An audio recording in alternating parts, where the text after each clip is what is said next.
Nigeria spent 164.5 million naira on Elzakzacky on feeding. Elzakzacky was arrested by the DSS on December 12, 2015 and remained in custody until December 2019 when Justice Gideon Kurada of a Kaduna State High Court ordered the agency to transfer the IMN leader and his wife, Zainat, to the Nigerian Correctional Center, Kaduna. The Minister of Information and Culture, Lai Mohammed, had revealed in November 2018 that the federal government spent a total of 3.5 million naira to feed the Shiite leader monthly. Due to Elzakzacky's detention since December 12, 2015, the cost of feeding the Shiite leader amounts to a total of 164.5 million naira in 47 months.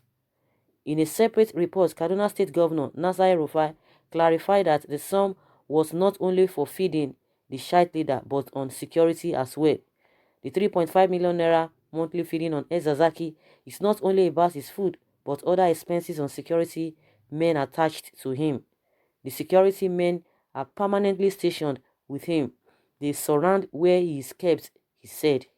However, human rights lawyer Mr. Femi Falana SAN told the Punch on Sunday that the cost of feeding Elzakzacky may continue to rise since he is in prison and is therefore still being taken care of with taxpayers' money. Falana explained that Elzakzacky was granted bail many times, but the orders were ignored by the federal government until the Kaduna State government decided to charge the IMN leader to court nearly 3 years after his arrest.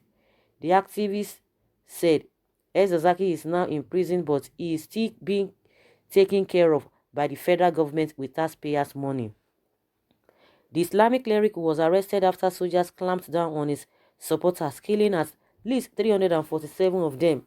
The army accused them of blocking a public road being used by the Chief of Staff, Lieutenant General Tukur Buratai.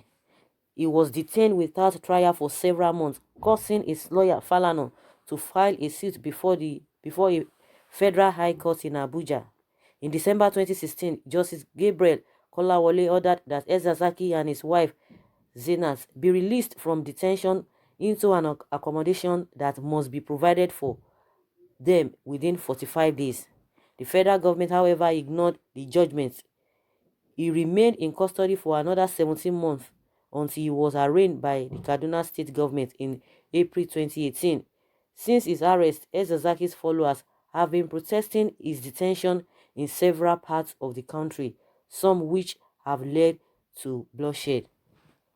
So guys, if people are talking, you were like, oh, maybe they don't even have a fair knowledge of what is happening. Maybe they are not really inclined in that profession. But since Falana is always coming now to say things just the way they are, we tend to believe him because at least to a very large extent, the man has a credibility and he knows what he's talking about. Now the government will be talking, oh, they are doing this, they are doing that, they are always obeying court order. And with what we have heard and with what we have seen, a lot of court orders they've disobeyed and even ignored.